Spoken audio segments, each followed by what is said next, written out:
Hello dear student, आज हम next theorem देखेंगे। Theorem 6.2 triangles chapter, class 10th CBSE। BPT theorem जो इससे पहले वीडियो में हमने देखा, ये उसी थ्योरम का जस्ट कन्वर्स है बच्चों। बीपीटी थ्योरम में क्या कहा है कि if a line drawn parallel to one side of a triangle, then the two distinct point will divide the two sides in equal ratios। Just उसका कन्वर्स। यहाँ पर आप देखेंगे स्टेटमेंट कुछ अलग है। If a line divides the two sides of a triangle in a same ratio then the line must be parallel. ये हमें प्रूफ करना है। तो ये कुछ और नहीं, बेसिक प्रोपोर्शनैलिटी थ्योरम का कन्वर्स है। तो इसे प्रूफ करने के लिए हम फिर से हमारा ट्रायंगल बनाएंगे। Let us take a triangle ABC, in which it is given that if a line divides two sides of a triangle in the same ratio, suppose let us take a line DE,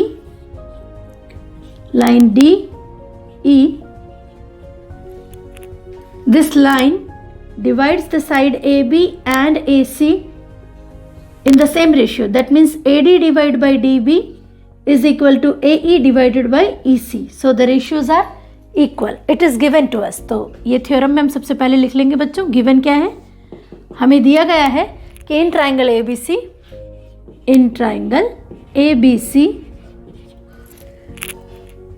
DE line divides the two side AB and AC in the equal ratio. That means in triangle ABC it is given that AD divided by DB is equal to AE divided by EC. This is given to us and you have to prove that.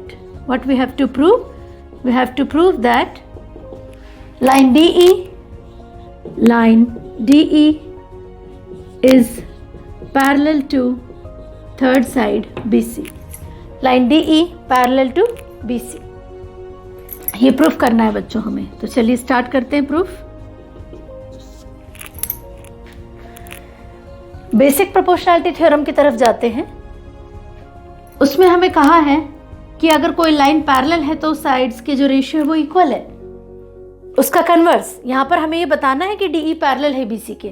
Parallel नहीं दिया है, हाँ, लेकिन इतना जरूर दिया है कि AD by DB इसका रेशियो और AE by EC, that means ये जो लेंथ है ये इक्वल है, ऐसा कभी नहीं दिया बेटा। क्या दिया है इसमें? AD by DB जो रेशियो आएगा सिंपलेस्ट फॉर्म में, वो रेशियोज दोनों के सेम है। तो प्रूफ जब हम स्टार्ट करेंगे तो सबसे पहले इन ट्राइंगल ABC जो हमें गिवन चीज़ें दी हैं हम उसी को लेंगे। In triangle ABC line DE intersect AB at D and AC at E. Therefore, it is given that AD by DB is equal to AE by EC.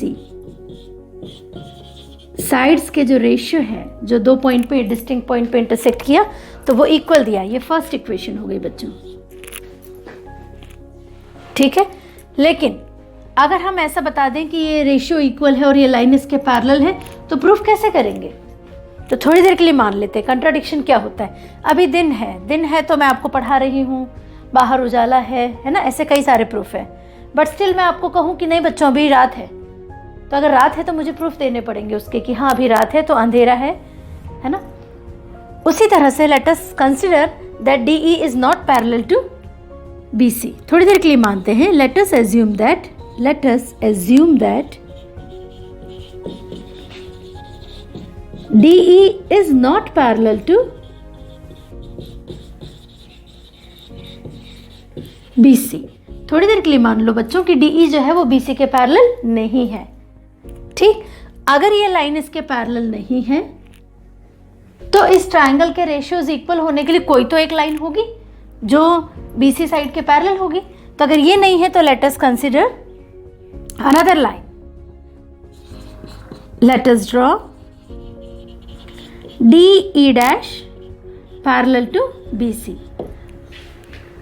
मान लो थोड़ी देर के लिए कि हम दूसरे कलर के पेन यूज करके देखते हैं, दिखाते हैं आपको।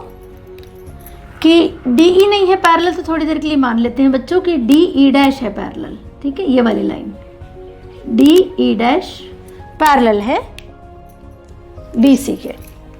Late us draw D E dash parallel to B C.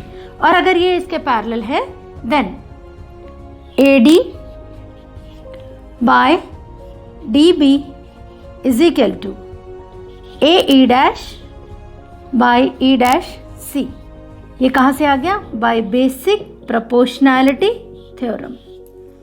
Since हमने लिया है कि D A dash is parallel to B C, since these two sides are parallel, D E is a parallel line to BC, that means the ratios of the two sides are equal. AD by DB equal to AE dash by E dash C by basic proportionality theorem, because DE dash is parallel to BC. This is our second equation.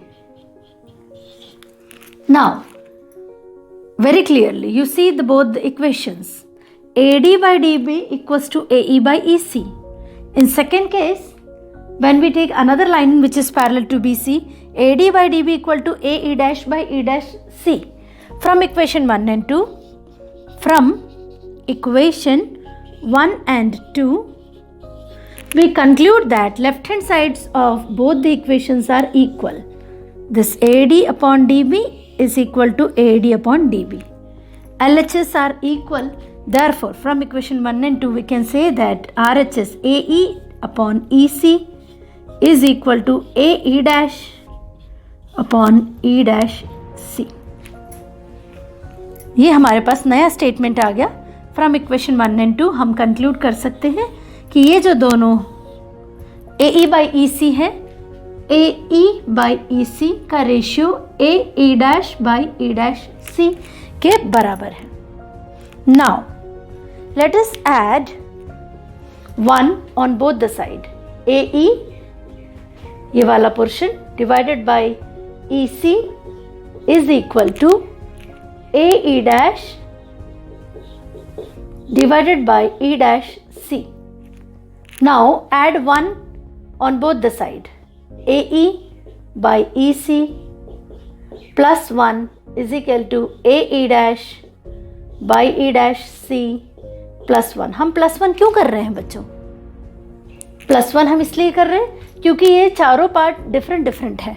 अगर हम plus 1 करके LCM ले लें तो कम से कम जो इसके combined बड़े वाले साइड है वो अगर इक्वल आ गए तो हमारे लिए प्रूफ करना आसान हो जाएगा। इसीलिए हमने एलसीएम लिया। एलसीएम आ गया EC प्लस 1 करके इज इक्वल टू यहाँ पे आ गया E dash C। Now add AE plus EC। देखो बच्चों ध्यान से, AE प्लस EC तो हमको कंप्लीट मिल गया AC। ठीक है, तो ये बन गया AC डिवाइड बाई EC। और थोड़ा देखिए बच्चों यहाँ पे AE dash plus E dash C। देखिए यहाँ पे AE डैश यहाँ से यहाँ तक का distance plus E dash C, पूरा डिस्टेंस कंप्लीट लेंगे तो फिर से ये भी बन गया कितना? AC। तो ये दोनों भी ऐड होके क्या बन गया? AC divided by E dash C। अब आपके पास 4 डिफरेंट वैल्यूज के बदले 2 वैल्यूज सेम हो गई।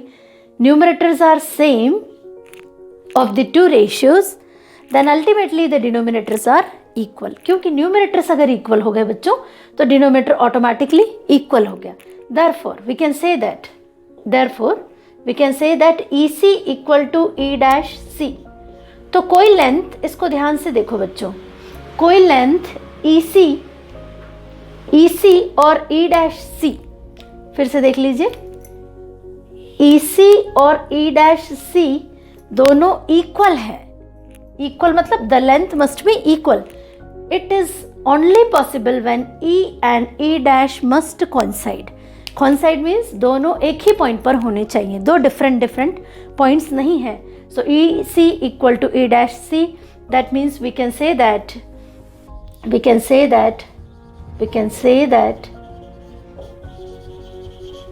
E must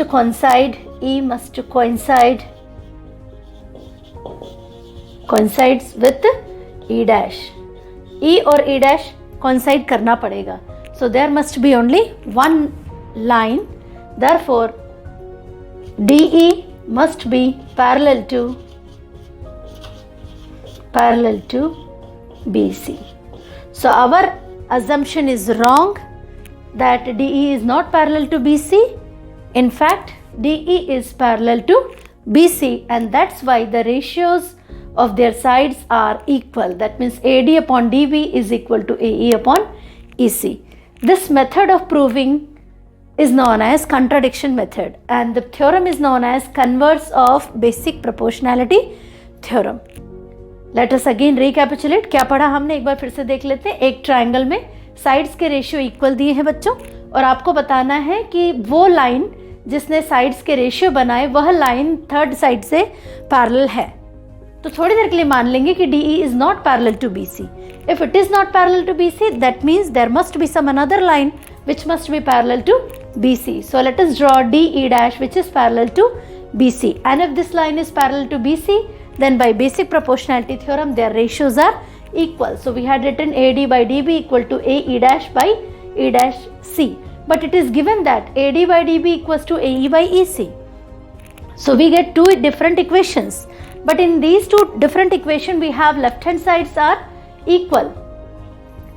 And since the left hand sides are equal, ultimately right hand side must be equal. So we get the third equation as AE upon EC equal to AE dash upon E dash C.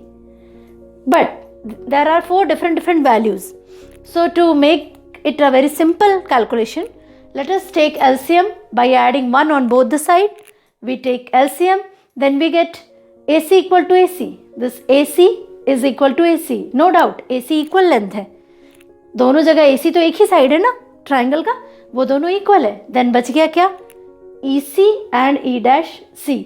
और EC और E dash C दोनों equal होगा ultimately अगर AC equal है तो ये दोनों equal कब होंगे बच्चों, जब E और E डैश दो डिफरेंट पॉइंट ना होकर के हम कहें कि ये दो डिफरेंट पॉइंट ना होकर के ये लाइन यहाँ ना होकर के यहीं पर कॉन्साइड करे E डैश भी और इसी का नाम E भी हो जाए. E और E dash must coincide, then we can say that DE is parallel to BC. Thank you.